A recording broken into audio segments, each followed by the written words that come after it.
Gold பொறுத்தளவுக்கு எங்கே invest பண்ணணும்? அதாவது கோல்டு வந்து காயினாக இன்வெஸ்ட் பண்ணணுமா? இல்லைனா டிஜிட்டல் கோல்டாக இன்வெஸ்ட் பண்ணணுமா? இல்லை சிட்டில் சேரணுமா? இல்லை கோல்டு இடிஎஃப்ல இன்வெஸ்ட் பண்ணணுமா? அதாவது மியூச்சுவல் ஃபண்ட் வழியாக இன்வெஸ்ட் பண்ணணுமான்னு கேட்பாங்க.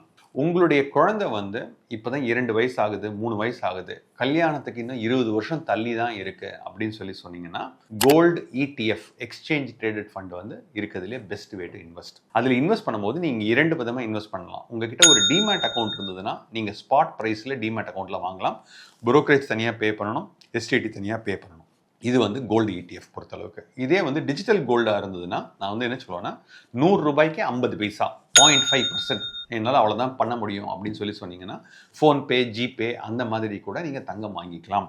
இல்லை என்னோட பொண்ணுக்கோ பையனுக்கோ இல்லைனா என்னோட ஒய்ஃபுக்கு வந்து 25th வெட்டிங் ஆனிவர்சரி வருது, 10th இயர் வெட்டிங் ஆனிவர்சரி வருது, நான் வந்து ஒரு கிஃப்ட் கொடுக்கணும் அப்படின்னு நினச்சிங்கனாக்கா, உங்களுக்கு எந்த ஜுவல்லர் பிடிக்குமோ, அது தனிஷ்கா இருக்கலாம், ஜிஆர்டியாக இருக்கலாம், கல்யாண் ஜுவல்லர்ஸாக இருக்கலாம், தங்கமயிலாக இருக்கலாம், எந்த ஜுவல்லர் வேணா இருக்கட்டும், நீங்கள் வந்து ஜென்ரலாக இன்னொரு 1 இயருக்கு ஒரு பர்பஸ்க்காக நீங்கள் வந்து ஒரு 2 சவரனுக்கு வாங்கி தரப்போகிறேன், 3 சவரனுக்கு வாங்கி தரப்போகிறேன் அப்படின்னீங்கன்னா, கண்டிப்பாக சிட்டில் சேர்ந்து ஒரு 10 மாதம் 11 மாதம் சிட்டில் சேர்ந்து மாதம் சேவ் பண்ணிவிட்டு வாங்குறது மச் பெட்டர். ஏன்னா உங்களுக்கு வந்து என்ன ஆகும்னா, செய்கூலி சேதாரம் அந்த இதெல்லாம் வந்து கம்மியாகி அதே மாதிரி ஆவரேஜ் ப்ரைஸ் வந்து செட் ஆகிறதுனால அது ரொம்ப ரொம்ப பெட்டர். ஸோ அதனால் அதுக்கு போங்க.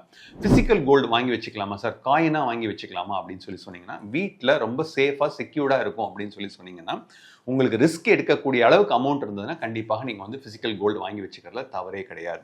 நீங்கள் வந்து நிறைய ஃபிசிக்கல் கோல்டு வீட்டில் வச்சுருக்கீங்க, நீங்கள் ஒரு டூருக்காக போகிறீங்க, ட்ராவலுக்காக போகிறீங்கன்னா அந்த இதுவும் வந்து, ஏன்னா இது வந்து ரொம்ப சின்ன ப்ராடக்டாக இருக்கிறதுனால காணாமல் போயிடுச்சுன்னா ரொம்ப கஷ்டம். ஸோ ஜென்ரலாக நான் என்னோட கிளைண்ட்ஸுக்கெலாம் நான் என்ன சொல்லுவேன் அப்படின்னு பார்த்தீங்கன்னாக்கா, ஒரு 5% ஆஃப் த அலோகேஷன் உங்கள் போர்ட்ஃபோலியோவில் கோல்டு இருக்குது அப்படின்னு சொன்னீங்கன்னா, ETF தான் இருக்கிறதுலே best. Exchange traded fund through mutual funds. இது நிறைய மியூச்சுவல் ஃபண்ட் ஹவுஸ் கொடுக்குறாங்க. இதே வந்து கோல்டு அண்ட் சில்வராக இருந்ததுன்னா, ஃபண்ட் மேனேஜர் வந்து அன்னன்னைக்கு என்னென்ன சுச்சுவேஷன் இருக்கோ, ஒன்று கோல்டில் இருப்பார், இல்லைனா சில்வரில் போவார், இவர் மாற்றி மாற்றி இன்வெஸ்ட் பண்ணுவார். அந்த மாதிரி இன்வெஸ்ட் பண்ணுறது ரொம்ப ரொம்ப நல்லது. சார் எனக்கு தெரிஞ்சு மார்க்கெட் அடுத்த 8 மாதத்தில் கீழே போயிடும், 9 மாதத்தில் கீழே போயிடும், நான் ஏன் சார் இப்போ இன்வெஸ்ட் பண்ணணும் அப்படிங்கிறது தான் நிறைய பேரோட கேள்வியாக இருக்குது. கண்டிப்பாக நெக்ஸ்ட் 6 மந்த்ஸில் எப்படி இருக்கும் அப்படிங்கிறது யாராலையுமே ப்ரெடிக்ட் பண்ண முடியாது. இன்றைக்கி அந்த மாதிரியான ஒரு குளோபல் அன்சர்டனிட்டியில் தான் மூவ் பண்ணிகிட்டே இருக்கோம். நீங்கள் ஜென்ரலாக நாங்கள் வந்து இன்வெஸ்ட் பண்ணுறதா இருந்ததுன்னா, உங்களுடைய ஹார்ட் ஏர்ன்ட் பணத்தை இன்வெஸ்ட் பண்ணுறதா இருந்ததுன்னா, நாங்கள் ஒரு 4-5 பேராமீட்டர் பார்த்துருப்போம். அதாவது என்னென்னு பார்த்தீங்கன்னா, கிரீட் அண்ட் ஃபியர் இண்டெக்ஸ்னு சொல்லுவோம். ஜென்ரலாக வந்து மார்க்கெட் வந்து ரொம்ப ஹை பி ரேஷியோவில் இருக்குது, அதாவது ரொம்ப விலை உயர்ந்த இடத்துல இருக்குன்னா, நாங்கள் அந்த டைமில் எஸ்ஐபி தவிர வேறு எதுவும் இன்வெஸ்ட் பண்ணாதீங்க, லம்சம் போடாதீங்க அப்படிங்கிறது சொல்லுவோம். அதே மாதிரி மார்க்கெட் கம்மியாக இருக்குது, இந்த பிஇ ரேஷியோ வந்து ரொம்ப கம்மியாக இருக்குது, இப்போ வந்து பார்த்தீங்கன்னா லாங் டேர்ம் ஆவரேஜை விட கம்மியாக இருக்குது அப்படின்னீங்கன்னா கொஞ்சம் கொஞ்சமாக இன்வெஸ்ட் பண்ணுங்கன்னு சொல்லுவோம். ஸோ ஜென்ரலாக உங்களுடைய லாங் டேர்ம் கோல்ஸ் பொறுத்தளவுக்கு டைமிங் த மார்க்கெட்டை விட டைம் இந்த மார்க்கெட் வந்து ரொம்ப ரொம்ப இம்பார்ட்டன்ட். டைமிங் த மார்க்கெட்னா என்னன்னா, இருக்கிறதுலே கம்மியானதை நான் என்னால் இன்வெஸ்ட் பண்ண முடியுமா அப்படின்னு கேட்டிங்கன்னா எங்களுக்கு கண்டிப்பாக தெரியாது. உங்களுடைய கோல்ஸ் எப்படி இருக்கணும்னா, எனக்கு வந்து ஃபிக்ஸட் டெபாசிட்டை விட எனக்கு வந்து ஒரு 3-4% இருக்கணும். அதே மாதிரி என்னுடைய ஜர்னி வந்து ஸ்மூத்தாக இருக்கணும், ரொம்ப வந்து ஸ்பீட் பிரேக்கர் மாதிரி அப் அண்ட் டவுனாக இருக்கக்கூடாது. இந்த மாதிரியான ஒரு இதில் இருக்கீங்க அப்படின்னீங்கன்னா கண்டிப்பாக இந்த இதுதான் வந்து ரொம்ப ரொம்ப பெட்டர். ஸோ அதனால் வந்து டைமிங் த மார்க்கெட் பண்ணாதீங்க. டைம் இந்த மார்க்கெட் ரொம்ப ரொம்ப இம்பார்ட்டன்ட். எஸ்ஐபி பொறுத்த அளவுக்கு கண்டினியூ பண்ணிகிட்டே வாங்க. மந்த் எண்டில் எப்பப்பெல்லாம் வந்து ஒரு சின்ன அமௌண்ட், அது 1000 ரூபாயாக இருக்கட்டும், 1 லட்சமாக இருக்கட்டும், 50,000 இருக்கட்டும், ஒரு எக்ஸ்ட்ரா பணம் இருந்ததுன்னா பண்ணுங்கள். இந்த மாதிரி ஒரு மார்க்கெட் வாலட்டாலிட்டியில் உங்களுடைய டிஸ்கிரிஷனரி எக்ஸ்பென்சஸ்ன்னு சொல்லுவோம். அதாவது என்னென்னா, ஒரு பெரிய பைக் வாங்குறது, இல்லைனா வந்து வாடகைக்காக ஒரு வீடு வாங்குறது, இந்த மாதிரியான விஷயத்தெல்லாம் கொஞ்சம் கம்மி பண்ணிக்கிறது பெட்டர். ஸோ அதனால் வந்து டைம் இந்த market is more important. Mutual ஃபண்டில் நீங்கள் இன்வெஸ்ட் பண்ணுறீங்கன்னா ஃபஸ்ட்டு பண்ணக்கூடிய வேலை வந்து பார்த்தீங்கன்னா, நோ யுவர் கஸ்டமர், கேஒய்சி அப்படின்னு. இப்போ முன்னாடிலாம் வந்து பார்த்தீங்கன்னா, யார் வேணால் யார் பேரில் வேணால் இன்வெஸ்ட் பண்ணலாம். ஸோ யார் பேரில் வேணால் இன்வெஸ்ட் பண்ணுறதுனால நீங்கள் பணம் கொடுத்தா போதும் அப்படின்னு வாங்கிக்கிற லெவலில் இருந்தாங்க. இப்போ பார்த்தீங்கன்னாக்கா, அதாவது 2026 2027 நீங்கள் பார்க்க ஆரம்பிச்சிட்டிங்கன்னா, இந்த நோ யுவர் கஸ்டமர் நார்ம்ஸ் வந்து ரொம்ப ரொம்ப இம்பார்ட்டன்ட் ஆகிடுச்சு. நோ யுவர் கஸ்டமர் பண்ணும்போது அவங்க என்ன பார்க்குறாங்கன்னா, நீங்கள் ஒரு இந்தியன் ரெசிடெண்ட்டாக இருந்ததுன்னா கண்டிப்பாக 2-3 விஷயம் கண்டிப்பாக பண்ணியிருக்கணும். ஒன்று வந்து உங்ககிட்ட ஒரு பேன் கார்டு இருக்கணும், உங்ககிட்ட ஒரு ஆதார் கார்டு இருக்கணும், இந்த பேனும் ஆதாரும் லிங்க் ஆகியிருக்கணும், அதே மாதிரி பேங்க் அக்கௌண்ட்டில் உங்கள் நேம் கரெக்டாக மேட்ச் ஆகிருக்கணும். இது 4 இருந்தால் தான் நோ யுவர் கஸ்டமரை பண்ண முடியும். இந்த கேஒய்சி பண்ணுறது வந்து எங்களால் வந்து ஆன்லைனில் எம்எஃப் யூட்டிலிட்டிஸ், ஏற்கனவே ஒரு வீடியோவில் சொல்லியிருப்போம் எம்எஃப்யூனா என்னென்னு, அது வழியாக பண்ணித்தரோம். ஸோ அதே மாதிரி நீங்கள் வந்து மொபைல் ஆப் வழியாகவும் பண்ணிக்கலாம், அந்த மாதிரி பண்ணிக்கலாம். ஸோ கேஒய்சி இல்லாமல் பண்ண முடியாது. இதே வந்து நீங்கள் ஒரு நான் ரெசிடெண்ட்டாக இருக்கீங்க, யூகேல இருக்கீங்க, ஜப்பானில் இருக்கீங்க, இல்லைனா நெதர்லாண்ட்ஸில் இருக்கீங்க, அபுதாபியில் இருக்கீங்கன்னாக்கா நான் ரெசிடென்ட் கேவைசி பொறுத்த அளவுக்கு பேன் நம்பர் ரொம்ப ரொம்ப அவசியம். நீங்கள் அங்கேயே பிறந்து அங்கேயே வளர்ந்தீங்கன்னா Aadhaar number is not required. ஒரு சமயம் ஆதார் நம்பரும் உங்ககிட்ட இருக்குது, நீங்கள் இந்தியாவில் படிச்சுட்டு வேலைக்காக அங்கே போயிருந்தீங்க அப்படின்னீங்கன்னா ஒன்ஸ் அகேன் நீங்கள் எம்எஃப்யூ வழியாக பண்ணிடலாம். என்கிட்ட ஆதார் கிடையாது, என்கிட்ட வெறும் பேன் கார்டு மட்டும் தான் இருக்குன்னா ஃபிசிக்கலாக பண்ணணும். அதுக்கு வந்து எந்த ஃபார்ம் என்ன அட்ரஸ் அப்படிங்கிறது பண்ணலாம். ஸோ ஸ்டெப் 1 வந்து மியூச்சுவல் ஃபண்டில் இன்வெஸ்ட் பண்ணணும்னா கேவைசி பண்ணால் மட்டும் தான் பண்ண முடியும். இந்த கேவைசி பண்ணுறதுக்கு எங்களோட டீமில் நிறைய பேர் இருக்காங்க ஹெல்ப் பண்ணுறதுக்கு. உங்களுக்கு என்னென்ன டாக்குமெண்ட்ஸ் வேணுமோ அது எல்லாமே பண்ணுவாங்க. சேஃப் அண்ட் செக்யூர்டாக நீங்கள் அனுப்பிச்சிங்கனாக்க எல்லாத்தையும் பண்ணி முடிச்சிடலாம். அதே மாதிரி ஆதார் கொடுக்கும் போது மாஸ்க்டு ஆதார் தான் வாங்குவோம், ஃபுல் ஆதார் வாங்க மாட்டோம். ஸோ முதல் 8 டிஜிட் வந்து மாஸ்க் பண்ணி ஆதார் தான் வாங்குவோம். இது எல்லாம் ஹெல்ப் பண்ணுறதுக்கு டீம் இருக்காங்க. ஜென்ரலாக எங்ககிட்ட வர இன்வெஸ்டர்ஸ் வந்து என்ன பண்ணுவாங்கன்னா, ஏற்கனவே ஒரு டிஸ்ட்ரிபியூட்டர் கிட்டயோ இல்லைனா ஏற்கனவே ஒரு பேங்கிங் ரிலேஷன்ஷிப்ஸ்லையோ நீங்கள் வந்து வச்சுருக்கீங்க. அது HDFCயாக இருக்கலாம், ஐசிஐசியாக இருக்கலாம், ஏஞ்சல் ஒன்னாக இருக்கலாம், க்ரோவாக இருக்கலாம். அவங்க கேட்குற கேள்வி வந்து என்னென்னா, சார் எனக்கு வந்து ஒரு சிங்கிள் டேஷ்போர்டில் உங்களால் கொடுக்க முடியுமா அப்படிங்கிறது கேட்பீங்க. ஸோ கண்டிப்பாக உங்களுக்கு ஒரு சிங்கிள் டேஷ்போர்டில் ஏற்கனவே பண்ணியிருக்க இன்வெஸ்ட்மெண்ட்டும் சேர்த்து இங்கே எங்ககிட்ட பண்ணுற இன்வெஸ்ட்மெண்ட்டும் சேர்த்து உங்களால் ஒரே இடத்துல பார்க்க முடியும்.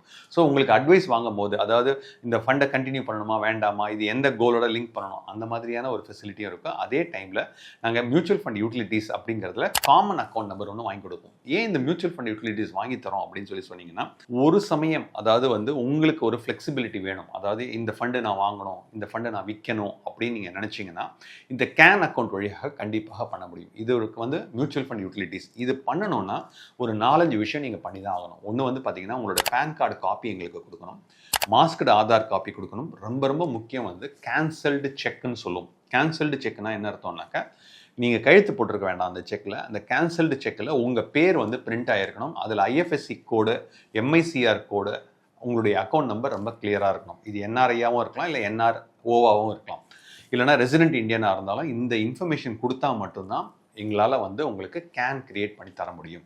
இல்லை சார் நான் செக் புக்கே வாங்கலை, எனக்கு செக் லீஃபே இல்லை அப்படின்னு சொன்னீங்கன்னா லேட்டஸ்ட்டு ஸ்டேட்மெண்ட் இருக்கணும். லேட்டஸ்ட்டு ஸ்டேட்மெண்ட்னா என்ன அர்த்தம் அப்படின்னு கேட்டிங்கனாக்கா, பேங்க் ஸ்டேட்மெண்ட்டில் ஃபுல் அக்கௌண்ட் நம்பர் பிரிண்ட் பண்ணி வரணும். அப்படி இல்லைனா நெட் பேங்கிங் பண்ணுறீங்க, அந்த நெட் பேங்கிங்கில் ஒரு சின்ன இமேஜ் இருக்குன்னா அதை எடுத்து கொடுக்கணும். ஸோ அன்லெஸ் இந்த KYC ப்ராசஸ் பண்ணால் மட்டும்தான் எங்களால் காமன் அக்கௌண்ட் நம்பர் கிரியேட் பண்ண முடியும். இது இருந்ததுன்னா நீங்களே கூட லாகின் பண்ணி எல்லாம் பண்ணலாம். சார் எனக்கு இந்த மாதிரி ப்ராசஸ்லாம் எனக்கு தெரியாது, எனக்கு வேறு ஒரு எக்ஸ்ட்ரா இன்னொரு சிம்பிளான ஒரு டூல் பண்ணி கொடுங்க அப்படின்னு கேட்டிங்கன்னா, MF சென்ட்ரல் அப்படின்னு ஒரு டூல் இருக்குது. இது வந்து கம்பெனிஸ்னால பண்ண முடியாது, இண்டிவிஜுவல்ஸ் மட்டும்தான் பண்ண முடியும். MF சென்ட்ரல் அப்படிங்கிறது வந்து கேம்ஸும் கார்வியும் சேர்ந்து பண்ணியிருக்காங்க. அது எப்படி பண்ணுறது அப்படிங்கிறதையும் பண்ணி கொடுக்கணும். அதுலேயும் வந்து உங்களுக்கு ஒரு மொபைல் ஆப் கொடுத்துருவோம். ஸோ அதனால் வந்து மியூச்சுவல் ஃபண்டில் இன்வெஸ்ட் பண்ணும்போது உங்களுக்கு கம்ப்ளீட் ஃப்ளெக்சிபிலிட்டி கிடைக்கும். அதாவது ஃப்ளெக்சிபிலிட்டினா என்னென்னா, ஒன்று வந்து எங்கள் வழியாக நீங்கள் ஃபோன் பண்ணி இல்லை வாட்ஸ்அப் குரூப் வழியாக கம்யூனிகேட் பண்ணி நீங்கள் இன்வெஸ்ட் பண்ணி ரெடீம் பண்ணி இது எல்லாமே பண்ண முடியும். அப்படி இல்லை அப்படின்னு சொன்னீங்கன்னா மியூச்சுவல் ஃபண்ட் யூட்டிலிட்டிஸ் வழியாகவும் பண்ணலாம். இது ரெண்டும் இல்லை அப்படின்னு சொன்னீங்கன்னா MF சென்ட்ரல்னு. ஸோ அதனால் உங்களுக்கு அடிக்வேட் ப்ரொடெக்ஷன் இருக்குது. உங்களுக்கு வந்து எங்களை நம்பி தான் நீங்கள் பண்ணும்போது உங்களுக்கு இன்னொரு 2-3 பேக்கப் கூட நாங்கள் உங்களுக்கு கொடுக்குறோம். அடுத்த கேள்வி கேட்குறது வந்து, சார் நான் வந்து இன்வெஸ்ட் பண்ணுற ஜர்னி வந்து ரொம்ப ஸ்மூத்தாக இருக்கணும். ஸ்மூத்தாக இருக்கும் போது எப்படி இன்வெஸ்ட் பண்ணுறது? இந்த SIPலாம் நான் இன்வெஸ்ட் பண்ணும்போது மாதம் நான் கட்டணுமா அப்படின்னு கேட்பீங்க. ஜென்ரலாக நீங்கள் SIP இன்வெஸ்ட் பண்ணணும் அப்படின்னு சொன்னீங்கன்னா அதுக்கு வந்து NSEக்கும் சரி MFUக்கும் சரி நீங்கள் வந்து ஒரு மேண்டேட் அப்படின்னு சொல்லுவோம். மேண்டேட்னா என்ன அர்த்தம்னா, நீங்கள் இப்போ ஒரு ஹோம் லோன் வாங்குறீங்க. அந்த ஹோம் லோன் வாங்கும்போது என்ன பண்ணுவீங்க, மாதம் சம்பளம் வந்த உடனே 5ஆம் தேதியோ 7ஆம் தேதியோ இல்லைனா 1ஆம் தேதியோ அந்த EMI கட் பண்ணுங்க அப்படிங்கிறதுக்கு ஒரு மேண்டேட் கொடுத்துருப்பீங்க. அதுக்கு ஈக்குவலண்ட்டாக ஒரு ப்ராசஸ் தான் வந்து ACH மேண்டேட் அப்படிங்கிறது சொல்கிறோம். இந்த ACH மேண்டேட் கிரியேட் பண்ணியிருக்கிறது வந்து RBI தான் கிரியேட் பண்ணியிருக்காங்க. It is safe and secure. நாங்கள் ஜென்ரலாக வந்து என்ன சொல்லுவோம்னா, நீங்கள் ஒரு ரெசிடென்ட் இந்தியனாக இருந்தது அண்ட் நீங்கள் வந்து ஒரு IT கம்பெனிலலாம் வேலை செய்கிறீங்கன்னா 5 lakhs வந்து போடுங்க அப்படின்னு சொல்லுவோம். எங்களை மாதிரி ஒரு சில HNIs, அல்ட்ரா HNIஸ்லாம் வந்து 50 lakhs வரைக்கும் கூட ACH மேண்டேட் போடுறோம். அந்த ACH மேண்டேட் போடுறதுல என்ன அட்வான்டேஜ் அப்படின்னா, நீங்கள் ஒவ்வொரு தடவையும் நெட் பேங்கிங்கில் போய் லாகின் பண்ணி பாஸ்வேர்ட் கிரியேட் பண்ணி OTP வாங்கி செகண்ட் லெவல் அத்தன்டிகேஷன் பண்ணணுங்கிற அவசியம் கிடையாது.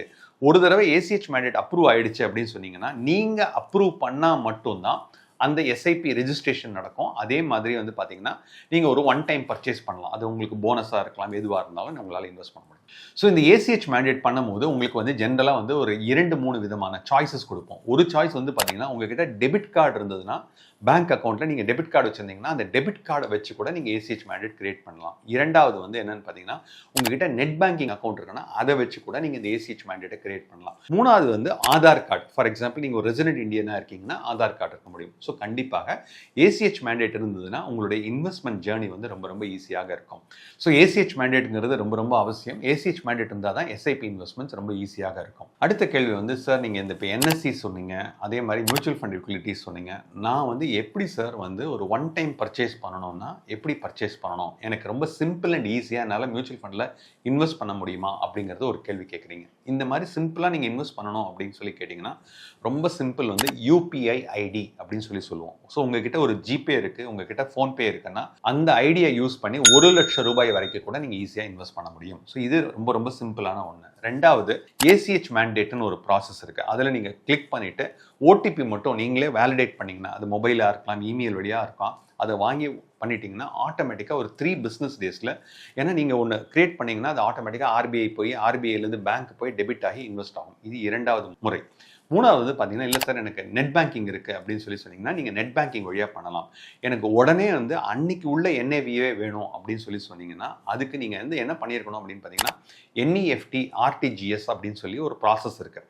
என்இஎஃப்டினா உடனே பணம் வந்து என்எஸ்சிக்கு உடனே அனுப்புறது. அதே மாதிரி ஆர்டிஜிஎஸ் அப்படின்னு ஒரு ஆப்ஷன் இருக்கு, ரியல் டைம் கிராஸ் செட்டில்மெண்ட்னு சொல்லுவோம். 2 லட்சத்துக்கு மேலே போட்டிங்கன்னா ஆர்டிஜிஎஸ் யூஸ் பண்ணலாம். இதுக்கு வந்து எந்த அக்கௌண்ட் நம்பர் எப்படி பண்ணணும் அப்படிங்கிறத நாங்கள் சொல்லிட்டோம்னா நீங்கள் ரெஜிஸ்டர் பண்ணிங்கன்னா அன்னைக்குள்ள சேம் டே என்ஏவி வரும்.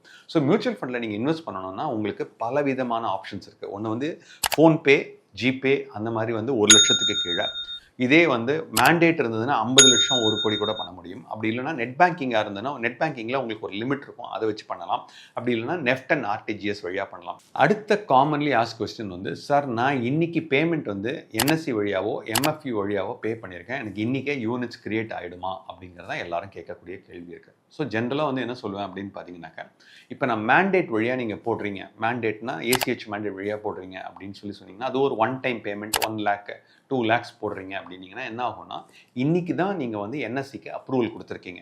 இன்னைக்கு என்எஸ்சிக்கு அப்ரூவல் கொடுத்தீங்கன்னா இன்னைக்கு எண்ட் ஆஃப் டேல அவங்க என்ன பண்ணுவாங்கன்னா ரிசர்வ் பேங்க் ஆஃப் இந்தியாவுக்கு அந்த இன்ஃபர்மேஷன் அனுப்புவாங்க. ஸோ உங்ககிட்ட இருக்கிற இன்ஃபர்மேஷன் ரிசர்வ் பேங்க் ஆஃப் இந்தியாவுக்கு போய் பேங்க்லேருந்து டெபிட் பண்ணுங்கன்னு வரும். ஆர்பிஐ அடுத்த பிஸ்னஸ் டேக்கு எடுத்து அவங்க என்ன பண்ணுவாங்கன்னா பேங்க்குக்கு அனுப்புவாங்க. அது எந்த பேங்காக இருக்கலாம், இந்தியன் ஓவர்சீஸ் பேங்காக இருக்கலாம், இந்தியன் பேங்காக இருக்கலாம், ஆக்சிஸ் பேங்காக இருக்கலாம், அந்த பேங்க்குக்கு ஆர்பிஐ அனுப்புவாங்க. அதுக்கப்புறம் உங்கள் மேண்டேட்லாம் கரெக்டாக செக் பண்ணிவிட்டு டெபிட் பண்ணுவாங்க. அது ஸோ டெபிட் பண்ணுறதுக்கே மினிமம் 2 பிஸ்னஸ் டேஸ்லேருந்து 3 பிஸ்னஸ் டேஸ் ஆகும். ஸோ 3rd பிஸ்னஸ் டேஸில் டெபிட் ஆன உடனே அந்த பணம் வந்து திருப்பியும் ஆர்பிஐக்கு தான் போகும், ரிசர்வ் பேங்க் ஆஃப் இந்தியாவுக்கு தான் போகும். ரிசர்வ் பேங்க் ஆஃப் இந்தியாவில் பணத்தை வாங்கி அவங்க என்ன பண்ணுவாங்கன்னா அன்னைக்கு அந்த சேம் பிஸ்னஸ் டேயே என்எஸ்சிக்கு அனுப்பிடுவாங்க. என்எஸ்சிக்கு அனுப்பிச்சிட்டாங்கன்னா நேஷனல் ஸ்டாக் எக்ஸ்சேஞ்சுக்கு பணம் வந்துடும், இல்லைனா மியூச்சுவல் ஃபண்ட் யூட்டிலிட்டிஸ்க்கு பணம் வந்துடும். அவங்க வந்த உடனே என்ன பண்ணுவாங்கன்னா எல்லாத்தையும் கிராஸ் செக் பண்ணி பார்த்துட்டு கரெக்டான அக்கௌண்ட்லேருந்து தான் வந்திருக்கா, உங்கள் அக்கௌண்ட்லேருந்து தான் வந்திருக்காங்கிறத செக் பண்ணிவிட்டு அவங்க என்ன பண்ணுவாங்கன்னா அசெட் மேனேஜ்மெண்ட் கம்பெனிக்கு அடுத்த நாள் அனுப்புவாங்க. அடுத்த நாள் அனுப்பணும்னா அன்னைக்கு ஈவினிங்கே ஆர்டிஏன்னு சொல்லுவோம், ரெஜிஸ்ட்ரார் அண்ட் ட்ரான்ஸ்ஃபர் ஏஜென்ட், இதை வழியாக அவங்க வந்து அன்னைக்கே யூனிட்டை கிரியேட் பண்ணுவாங்க. ஸோ நீங்கள் ஏசிஹெச் மேண்டேட் வழியாக இன்றைக்கி ஒரு ஆர்டர் போட்டிங்கன்னா இந்த சைக்கிள் முடிச்சு உங்களுக்கு யூனிட் கிரியேட் ஆகிறதுக்கு மினிமம் 3 பிஸ்னஸ் டேஸ் ஆகும். ஒரு சமயம் எங்கேயாவது நடுவில் லீவ் வந்ததுன்னா 4 பிஸ்னஸ் டேஸ் ஆகும். உங்களுக்கு ஃபஸ்ட்டு இமெயிலில் உங்களுக்கு வரும். இதே நீங்கள் எஸ்ஐபி போட்டிருந்தீங்கன்னா இந்த அப்ரூவல் ப்ராசஸ்லாம் ரொம்ப ஈஸியாக இருக்கும். ஸோ மாதம் 10ஆம் தேதி அன்றைக்கி நான் வருது அப்படின்னு சொன்னீங்கன்னா ஆட்டோமேட்டிக்காக 10th அன்றைக்கி ஒர்க்கிங் டேயாக இருந்ததுன்னா அன்றைக்கே டெபிட் ஆகி இந்த ப்ராசஸ் வந்து ஈஸியாக முடிஞ்சிடும். ஏன்னா எஸ்ஐபி பொறுத்தளவுக்கு ஃபாஸ்ட் ப்ராசஸில் போயிட்டு அடுத்த நாளே உங்களுக்கு 11ஆம் தேதி அன்றைக்கே உங்களுக்கு வந்து மெயில் வந்துடும்.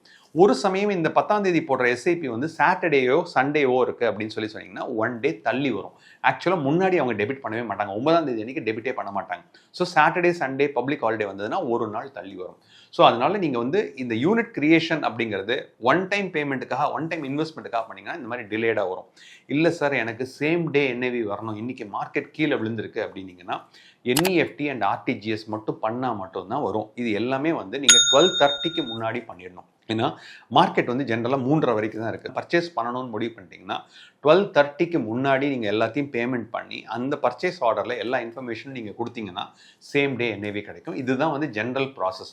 நீங்கள் ஒரு லாங் டர்ம் இன்வெஸ்டராக இருக்கீங்க, அதாவது ஒரு 3 இயர்ஸ் இன்வெஸ்டராக இருக்கீங்க, 5 இயர்ஸ் இன்வெஸ்டராக இருக்கீங்க, 7 இயர்ஸ் இன்வெஸ்டராக இருக்கீங்கன்னாக்கா இந்த அளவுக்கு நீங்கள் மெட்டிகுலஸாக பிளான் பண்ணணும் அப்படிங்கிறது கிடையாது. மேண்டேட் வழியாகவே நீங்கள் பண்ணிட்டு போயிடலாம். ஸோ இதில் ஏதாவது கேள்வி இருந்ததுன்னா கண்டிப்பாக கேளுங்க.